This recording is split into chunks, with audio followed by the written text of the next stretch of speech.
Hello, beautiful. How are you doing today? Do you ever wonder if your suffering, if the world's suffering is God's plan? We hear that, right? We know that, we hear that, we say that, we wonder that. Like everything happening on this planet is God's plan. You're suffering, you're going through hardships, it's God's plan. There are wars, there are atrocities. It's all part of the divine plan. And we may also like look at our life circumstances and think, but wait, this is certainly not what I want.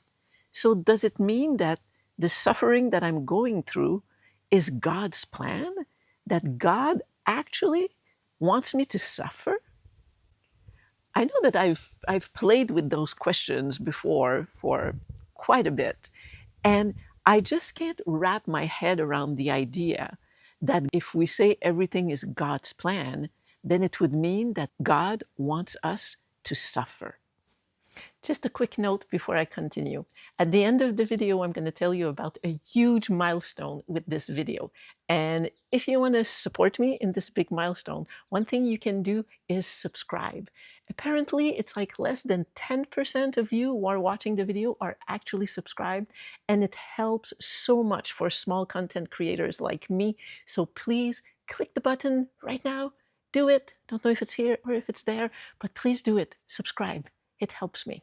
Thanks a lot. I mean, if we go with the idea of, assigning a personality and emotions as if God was a human being, then I would say, maybe God does throw us a few curveballs here and there.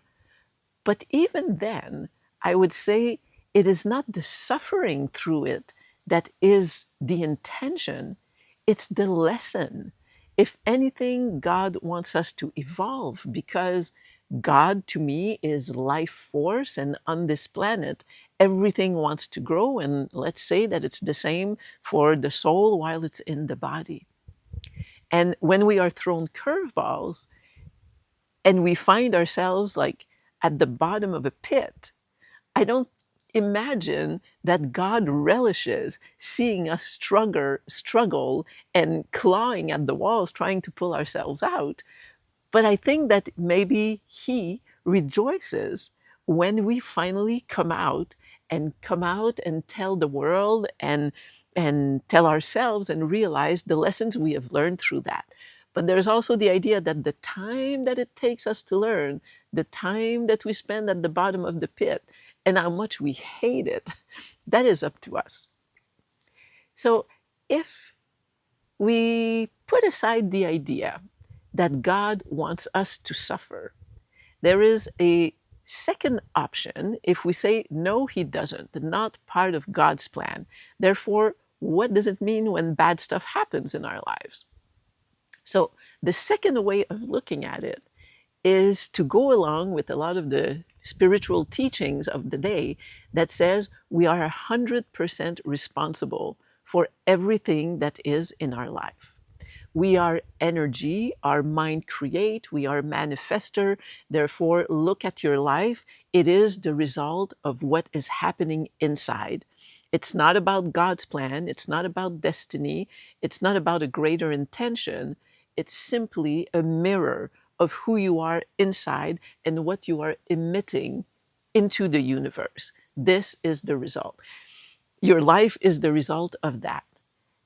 And believing that 100% also kind of doesn't sit quite right with me, right? I mean, I get irked as well sometimes when I think of those ideas, or if I'm told, well, if this is in your life, you brought it upon yourself. Like, oh, don't take the blame, but it just is a fact. So that doesn't really sit well with me either, not the 100%. So I said that I've taken some time to ponder this, and it's actually, yes, it's a chapter in my book. And in there, after I talk about these things, I mentioned that there is a third option, and then there'll be a fourth, that there is a third option, and that is that with what the science is discovering about the quantum field, quantum mechanics, is that at the subatomic level, it's like the rules that we thought we knew do not apply anymore. And it is not a matter of the particle is either here or there. There seems to be this in between state, this third option that is now the option of neither nor, the option of undecided. So it's interesting. I love bringing that up because it's like, does God want us to suffer? Does He not want us to suffer? Are we responsible for our reality? Are we not responsible with our reality? I don't think it's a either or question. I think it's an undecided, and there is a great path in the middle where everything is allowed. Something else that I bring up is the idea that we've heard. It's like, what is suffering? Suffering is like something that we deem unpleasant, that we don't like, that we don't agree with, that we resist, that we're afraid of. So there's a whole discussion to be had about what is suffering. And the fact that humans, we kind of always want to chase the happy, the peaceful, the joy, the love, and we run away from what is painful and the hurt and the anger and the whatever other negative sentiments are out there. And we are just really averse to those feelings, which means that anytime those come along, we are in resistance and therefore we suffer. In a very real way, if we stop assigning like a higher value to some emotions and a lower value to others, we would understand and our lives would be so much gentler that having a sad day is fine. Being sad is okay. We don't have to try to change it. We don't have to try to run away from it. Being angry is okay. So today I have an irritated, angry day. All right, like live your irritated, angry day and then move on. The time we spend at the bottom of the pit is up to us. But all these things that come up, if we just accepted the things that rise up in us, that are triggered in us from things that happen on the outside, there would be less suffering. And the last thing that I say in my book, which is a part that I really like, is that your suffering might not be personal. And I want to read a little passage of my book. Let me get it.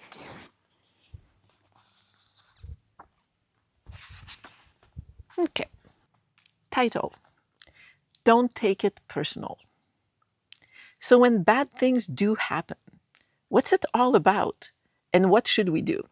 I'm talking about when bad things happen to good people, of course.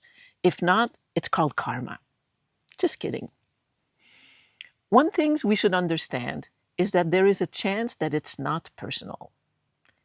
Let me tell you about one of the silent cartoons my sisters and I used to watch over and over and over on my father's old Super 8 projector, which I was allowed to operate alone before I was 5 years old. Thanks, Dad.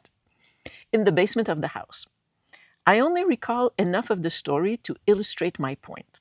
And although I do not recall the title, it could have been The Colony. The movie opens showing bug-like denizens of a forest busying themselves in their little colony. Men are chopping wood and building log cabins. Women are stirring dinner in large cauldrons over a burning fire. Kids are canoeing down a little river, having a blast. We even witness fights between the members of the colony and some rival feather-wearing Indian-like inhabitants. Sorry, it's an old movie. Living in the same forest. Seasons go by. A heat wave is followed by freezing weather. succeeded by a flood swelling the rivers. Through it all, our colony weathers the harsh elements and lives through the tribulations. Suddenly, all hell breaks loose. The ground shakes, the cabins crumble. It's an earthquake. Panic sets in and mayhem ensues. Cue to the next shot. Slowly, the camera pans out and up, high into the sky, and we see that the colony is actually a bunch of fleas living on a dog, and understand through the dog's mind flashbacks that the heat wave was a fever, the deep freeze was a winter walk, the flooding was a bath, and the earthquake was the dog sneezing and vigorously scratching itself. The moral of the story is that sometimes the dog you live on needs to care for itself, and whatever the impact, it has nothing to do with you. Overall, bad things will happen. What is up to us is how we react. The quality of our own life depends on it. We have the power to determine our response to a situation. We decide how much resistance we offer and for how long, and we choose to learn to control our fears or not. We are the ones who decide if our performance will be graceful or erratic.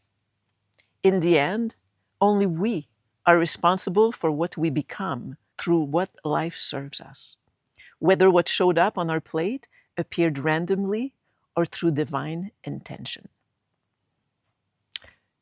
Conclusion: don't take every tremor that shakes your life personally. It could just be the dog you're living on scratching an itch. I love that story. I've watched this silent movie so many times. It's ridiculous, but we really loved it. And it's a fun way, it's a wise way to look at things too, right? This idea that the suffering and our life condition and the human condition is such a big blend of things, like free will, consequences of the free will, energy, life force, destiny, God's plan. I mean, I do, and I think many of us do believe that there is a greater design to our existence. But I really think that it's a mistake to simplify the suffering in this world and in our lives to God's plan. I think it's a mistake to try to draw straight lines in this life of ours. Straight lines, I think, are the desire, the need to the human mind, when really with God's design, with all the multitude of dimensions and things that we don't understand, the true path of life is a squiggly doodle in multiple dimensions. And if we try to draw these straight lines, I don't think we do ourselves any favor. And I think it causes suffering and questioning that we will not find satisfying answers other than saying, I think I just don't know, and I will accept this blend of all things that are possible in my mind's thinking. So let's not carry any guilt that we are creating everything wrong that's happening in our life or everything good. It could be random and it could be the dog doing something. And let's not damn God's plan when we think that it makes no sense that a God would actually intend on this amount of suffering. I think that humans and our free will have a lot to do with some of the things that we see in this world. And let's embrace a lot more of there is so much that I don't understand. Those are my thoughts for today. But hang on. I want to tell you, today is kind of a special recording because as I am recording this, today is my 500th video on my channel. This channel has been a labor of love, of belief, of purpose, It has also been challenging. I keep returning to it, even if sometimes I have found it hard over the years to continue to come here, and I have questioned whether it is what I am meant to do. But deep inside, I always come back because I do know that this is part of what I am meant to do, to speak with you, to bring messages, and to initiate conversations and reflections. Part of the challenge has been that unless you're a YouTube creator, you may not know that a channel my size doesn't really generate any income yet. Only the much bigger channel generates something that you can live on. And that's why you see a lot of smaller channel and the big ones sell you things, because we have to make a living, because it's our job. It might be our purpose, but it's also a job. So to celebrate this anniversary, if you feel like doing so with giving me a gift for this big milestone, I would appreciate it. You can go to buymeacoffee.com/AnniePaquette, and there you can gift me any amount of money for a coffee or a year's worth of coffee. That's your choice. Also, if you feel like supporting me differently, go on Amazon.com and buy a copy of my book. If you buy it, give it a rating. If you read it, give it a quick positive review. That will really help. And the Amazon algorithm start pushing my book to other people searching for subject matters like mine. If you don't want to read it yourself, go buy it, gift it to somebody, and we just keep on the giving. That's it for me. Thank you. Thank you for being here with me. I know that many of you have been here for a long time following my journey. I appreciate your presence. I am grateful. And I hope that we continue together for a long time. And feel free to invite your friends. Let's keep building this together. Have a wonderful day. I love you. And I will see you soon.